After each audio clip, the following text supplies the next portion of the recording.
Olá pessoal, sejam bem-vindos ao nosso primeiro vídeo. Eu sou Pedro William, da Escola de Ciência e Tecnologia da UFRN, e hoje nós vamos dar início aqui ao nosso assunto de Introdução à Física Clássica 2, com o tema fluidos. Bora comigo. Bom, então vamos lá, né, pessoal? Dando início aqui à nossa aula sobre fluidos, primeiramente temos que começar com a definição do que é fluido, certo? O que é um fluido. E aí nós podemos concluir que o fluido é toda aquela substância que pode escoar. Ou seja, toda aquela substância que, quando colocada dentro de um recipiente, ela assume a forma do recipiente. Entendido? Então vamos lá. Uma substância que pode escoar, ou seja, que assume a forma do recipiente, certo?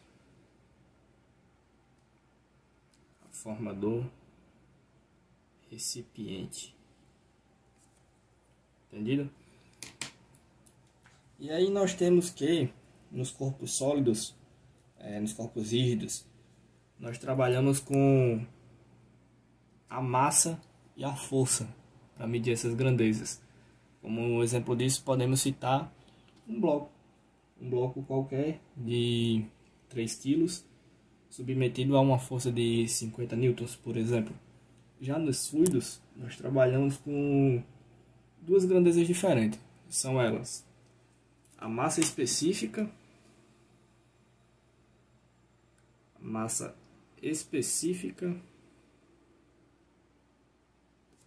e a pressão, certo? Onde essa massa específica, vou até grifar aqui para dar uma certa importância a ela,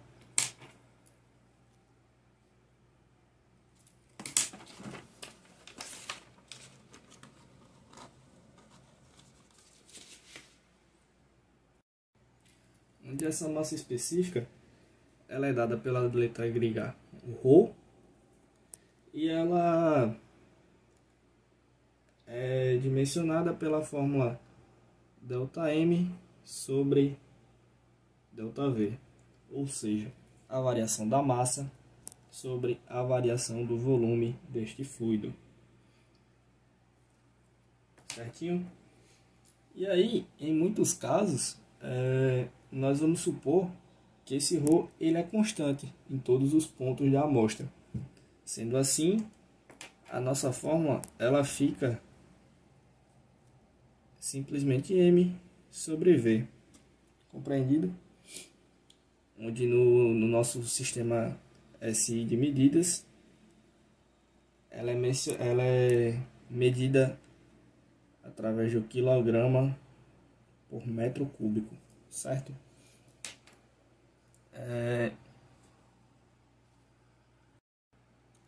E aí eu trago para vocês aqui uma tabelinha com algumas massas específicas para trazer uma observação importante. Aqui, como você pode ver, existe uma diferença entre as massas específicas de um fluido gasoso e um fluido líquido, certo? Onde o fluido de um gás, como por exemplo o ar, que eu trago aqui para vocês, ele apresenta uma variação de massa específica muito maior em uma dada diferença de unidade atmosférica, uma dada diferença de pressão, tendo a 20 graus Celsius e um ATM 1,21 kg/m3, e a 20 graus Celsius a 50 ATM tendo 60,5 kg/m3, ou seja, uma diferença bastante considerável. Enquanto no nosso fluido líquido, como a água, ele apresenta uma variação quase insignificante. Ou seja, os gases eles são muito mais compressíveis do que o líquido, certo? E aí agora dando continuidade, falando sobre a pressão, que é a nossa segunda grandeza dos fluidos,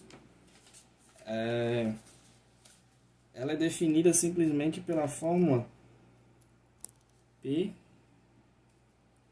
igual a ΔF sobre ΔA, ou seja, a variação da força atuante sobre a variação da área no qual esse fluido está atuando.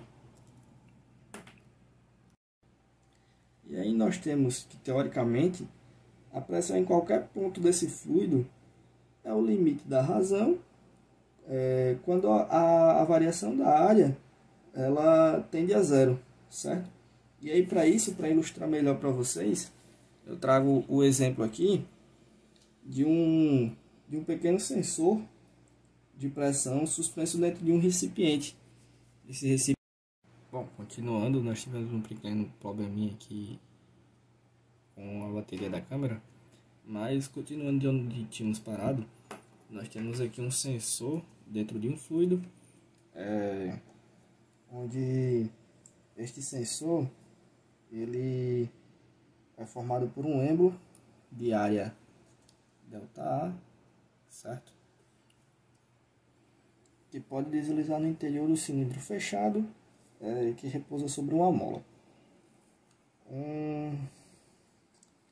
Ao ser comprimido esse fluido, nós vamos ter assim um módulo de uma pressão ΔF, neste sentido, sendo aplicada sobre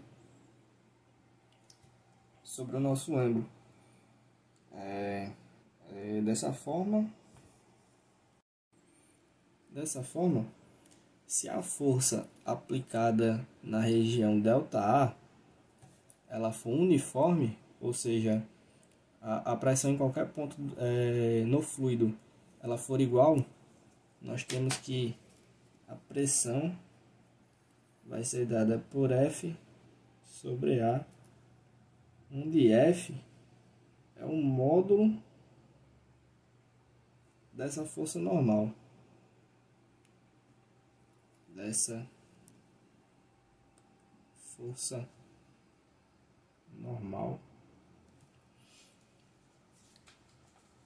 Além disso, nós podemos adicionar também que a nossa unidade de pressão no SI ela é fornecida por Newton metro quadrado, ou como nós ouvimos falar mais comumente, o famoso Pascal. Seguindo adiante, nós vamos falar agora um pouco sobre o princípio de Pascal, onde este princípio poucos devem ter ideia, mas ele é bastante comum de se ver. Sabe quando nós apertamos a extremidade de um tubo de pasta de dente para fazer ele sair do outro lado? Esse simples ato já está colocando em prática o princípio de Pascal, onde esse princípio diz que uma variação da pressão aplicada a um fluido incompressível contido em um recipiente é transmitida integralmente a todas as partes do fluido e às paredes do recipiente, certo? E aí, para demonstrar melhor essa afirmação, eu trago aqui um exemplo de um fluido incompressível. Lembrando que os fluidos incompressíveis são os líquidos, tendo em vista que os fluidos gasosos eles podem sim ser compressíveis ou expandidos, comprimidos ou expandidos, certo? Sendo assim, considerando um fluido incompressível, ou seja, um líquido contido em um cilindro, sendo esse cilindro fechado por um êmbolo, certo?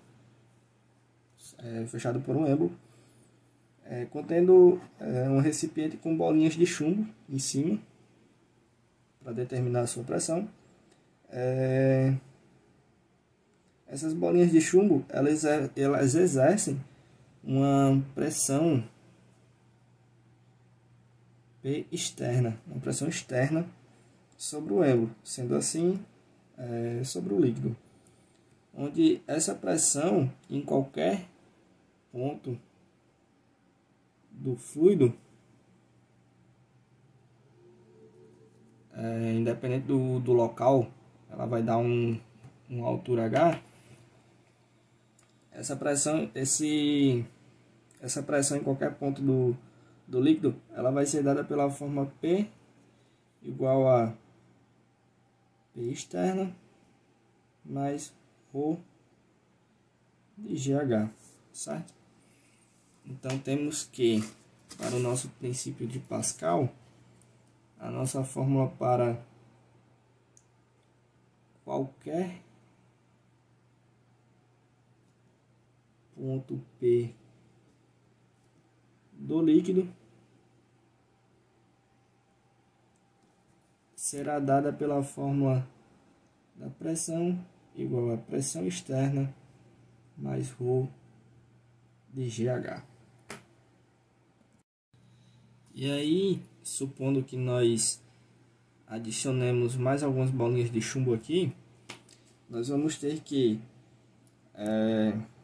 a variação da pressão será igual à variação da pressão externa, sendo que o nosso ρGH ele não vai se alterar.